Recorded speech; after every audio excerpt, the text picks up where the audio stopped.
بسم اللہ الرحمن الرحیم۔ سامعین، آج کا ہمارا موضوع ہے غلاظت، نئے دور کی یا پرانے دور کی۔ سامعین، یورپ میں نہانے کو کفر سمجھا جاتا تھا۔ یورپ کے لوگوں سے سخت بدبو آتی تھی۔ روس کے بادشاہ کیسر کی جانب سے فرانس کے بادشاہ لوئس کے پاس بھیجے گئے نمائندے نے کہا ہے کہ فرانس کے بادشاہ کی بدبو کسی بھی درندے کی بدبو سے زیادہ متعفن ہے۔ اس کی ایک لونڈی جس کا نام مونٹیا سیام تھا، جو بادشاہ کی بدبو سے بچنے کے لیے اپنے اوپر خوشبو ڈالتی تھی۔ دوسری طرف خود روسی بھی صفائی پسند نہیں کرتے تھے۔ مشہور سیاح ابن فضلان نے لکھا ہے کہ روس کے بادشاہ کیسر پیشاب آنے پر مہمانوں کے سامنے ہی کھڑے کھڑے شاہی محل کی دیوار پر پیشاب کرتے تھے۔ چھوٹے اور بڑے دونوں پیشاب کے بعد کوئی استنجا نہیں کرتے تھے۔ ایسی گندی مخلوق میں نے زندگی میں کبھی نہیں دیکھی۔ اندلس میں لاکھوں مسلمانوں کو قتل کرنے والی ملکہ ایزابیلا ساری زندگی میں صرف 2 بار نہائی۔ اس نے مسلمانوں کے بنائے ہوئے تمام حمام گرا دیے تھے۔ اسپین کے بادشاہ فلپ دوم نے اپنے ملک میں نہانے پر پابندی عائد کر رکھی تھی۔ اس کی بیٹی ایزابیل دوم نے قسم کھائی تھی کہ شہروں کا محاصرہ ختم ہونے تک وہ اپنا اندرونی لباس بھی تبدیل نہیں کرے گی، اور محاصرہ ختم ہونے میں 3 سال لگے۔ اسی غلاظت اور گندگی کے سبب وہ مر گئی تھی۔ یہ عوام کے نہیں بلکہ یورپ کے حکمرانوں کے واقعات ہیں جو تاریخ کے سینے میں محفوظ ہیں۔ جب ہمارے سیاح کتابیں لکھ رہے تھے، جب ہمارے سائنسدان نظام شمسی پر تحقیق کر رہے تھے، تو یورپ کے بادشاہ نہانے کو کفر اور گناہ قرار دے کر لوگوں کو قتل کر رہے تھے۔ پھر ہمیں ان کے بادشاہوں جیسے حکمران ملے۔ جب لندن اور پیرس کی آبادیاں 30 اور 40 ہزار تھیں، اس وقت اسلامی شہروں کی آبادیاں 1 ملین ہوا کرتی تھیں۔ فرینچ پرفیوم بہت مشہور ہے۔ اس کی وجہ بھی یہی ہے کہ پرفیوم لگائے بغیر پیرس کی گلیوں میں گھومنا مشکل ہی نہیں بلکہ ناممکن ہوا کرتا تھا۔ ریڈ انڈین جب یورپین سے جنگ کرتے تو گلاب کے پھول اپنے نتھروں میں ٹھونس لیتے، کیونکہ یورپی کی تلوار سے زیادہ تیز اور خطرناک بدبو وہ ہوتی جو ان کے جسم سے اٹھ رہی ہوتی تھی۔ فرانسیسی مورخ دریبا کہتا ہے کہ ہم یورپ والے مسلمانوں کے مقروض ہیں، کیونکہ مسلمانوں نے اہل یورپ کو صفائی ستھرائی، غلاظت اور بدبو میں فرق اور تمیز کرنا سکھایا، انسانوں کی طرح جینے کا ڈھنگ سکھایا، نہانا، مسواک کرنا یعنی برش کرنا سکھایا، جسم کو صاف ستھرا کر کے ڈھانپنا ہمیں مسلمانوں نے سکھایا ہے۔ جب ہم ننگے دھڑنگے تعفن زدہ درندوں والی زندگی گزار رہے تھے تو اس وقت مسلمان اپنے کپڑوں کو یاقوت، زمرد اور مرجان سے سجاتے تھے۔ جب یورپی کلیسا نہانے کو کفر اور جرم قرار دے رہے تھے، اس وقت مسلمانوں کے شہر قرطبہ میں لگ بھگ 300 کے قریب عوامی حمام تھے۔ موجودہ دور میں اگر ہم دیکھیں تو یورپ کہاں ہے اور ہم کہاں؟ آج یورپ والے ڈرون بنا رہے ہیں، نت نئی ایجادات سے دنیا کو حیران کر رہے ہیں۔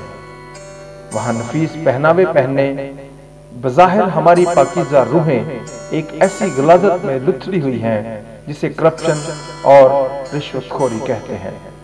شاید آج بھی ہم اہل یورپ سے زیادہ متقی اور پرہیزگار ہیں، لیکن ہماری اندرونی کیفیت فرانس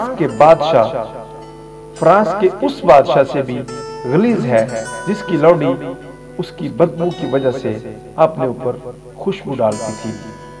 ہمارے حالات یہ ہیں کہ ہم میں سے کوئی کسی خوبصورت ماڈل گرل کی اداؤں کے پیچھے اپنی مکروہ کمائی چھپانا چاہتا ہے، کوئی یورپ میں بیٹھ کے ہمارے پیارے ملک پاکستان کی سالمیت اور وقار کو نقصان پہنچانے کے لیے ہمارے ازلی دشمن سے گٹھ جوڑ کر کے ملک کی بھولی بھالی عوام کو بغاوت کے دہکتے تنور میں ڈال دینا چاہتا ہے۔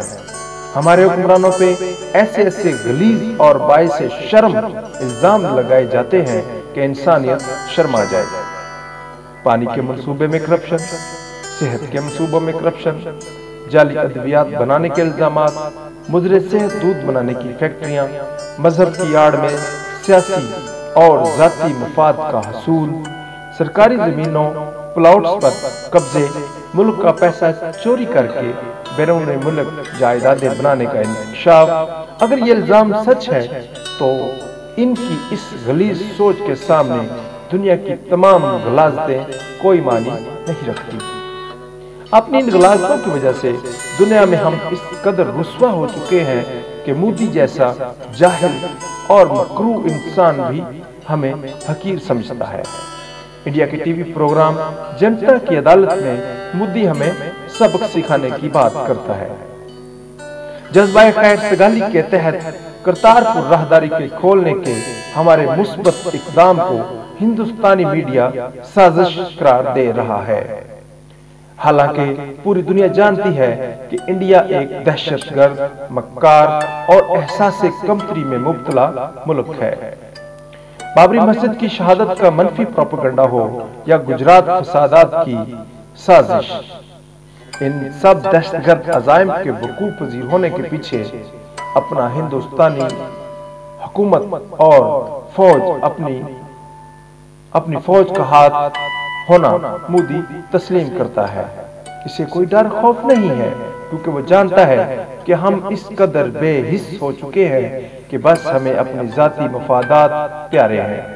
ہماری خودداری کا یہ عالم ہے کہ اپنے ملک میں تو ہم ہیلمٹ پہننا، سیٹ بیلٹ باندھنا، لائن میں لگنا توہین سمجھتے ہیں، لیکن تلاشی کے نام پہ یورپ کے ہوائی اڈوں پہ ہمیں ننگا بھی کر دیا جائے تو ہم احتجاج نہیں کرتے، بلکہ ہم تو ہر حال میں یورپ جانا چاہتے ہیں۔ اہل یورپ نے اپنی تمام غلاظتیں چاہے اندرونی ہوں یا بیرونی صاف کرنے کا گر مسلمانوں سے سیکھا۔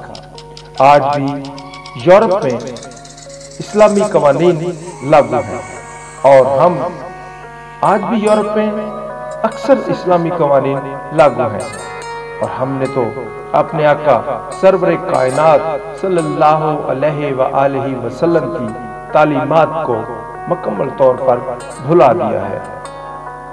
آپ صلی اللہ علیہ وآلہ وسلم نے فرمایا تھا کہ جھوٹ مت بولنا، ملاوٹ سے منع کیا تھا، شراب نوشی کو ممنوع قرار دیا۔ ہم نے تو شراب کے لائسنس دے رکھے ہیں۔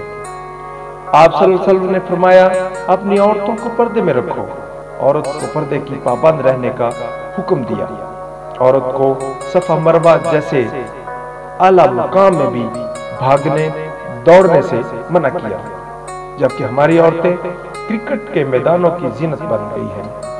آپ صلی اللہ علیہ وآلہ وسلم نے فرمایا کہ دنیا کی بد اخلاق ترین وہ عورت ہے جو غیر محرم سے مسکرا کے بات کرے، لیکن ہمارا تو شیمپو، دودھ، کریم، چائے کی پتی، بسکٹ، نمکو، یہاں تک کہ کھاد سپرے، کھل بھی اس وقت تک نہیں فروخت ہوتے جب تک ناچتی گاتی بے پردہ کمرشل میں نظر نہ آئے۔ ہمارے معاشرے کے اعلیٰ تعلیم یافتہ لوگ ان جدید غلاظتوں کی وکالت یہ کہہ کر کرتے نظر آتے ہیں کہ اگر معاشرے کے ساتھ چلنا ہے، آگے بڑھنا ہے تو یہ سب کرنا پڑے گا۔ سامعین، یہ ہمارے لیے لمحہ فکر ہے۔